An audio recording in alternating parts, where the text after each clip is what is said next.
Hi guys, இன்றைக்கி Sunday. Chicken எதுவும் செய்யலை, அதனால் எக் மசாலா செய்யலான்னு பிளான் பண்ணிட்டேன். நானே தான் பண்ண போகிறேன். எப்படி வருதுன்னு தெரில, பார்க்கலாம் வாங்க. கெட்டிலில் முட்டை வேக விட்ருக்கேன். எப்பா, ஒரு வெங்காயம் தான் வெட்டினேன், அதுக்குள்ளே கண்ணிலேருந்து எப்படி தண்ணி வருது பாருங்கள். ஆனியன்னு டொமேட்டோ எல்லாத்தையும் ரெடி பண்ணியாச்சு. எண்ணெய் ஊற்றுறோம். நம்ம எண்ணெய் ஊற்றிட்டு ஸ்பைசஸ்ஸு சோம்பு இதெல்லாம் போடுறோம். அப்படியே ஆனியன்ஸை போடுறோம்.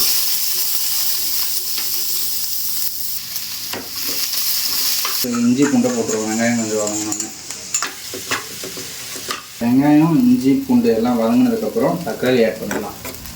தக்காளி போட்டதுக்கப்புறம் உப்பு சேர்த்து போட்டால் சீக்கிரம் வதங்கிடும்னு என் ஃப்ரெண்டு சொல்லி கொடுத்தான். இந்த கேப்பில் முட்டையை உரிச்சு வச்சிடலாம். அதுக்கப்புறம் மஞ்சத்தூள் போட்டுருவோம். இது வீட்டிலேருந்து அம்மா கொடுத்து விட்ட கறி மசால் தூள்.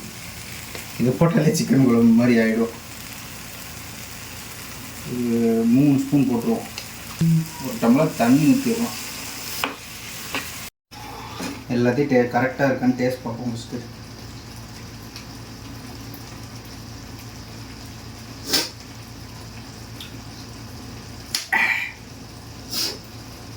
ஆனால் எவ்வளோ நல்லா பண்ணியிருக்கேன்.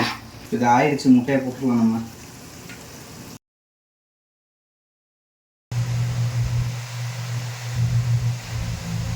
வேற மாதிரி இருக்கு.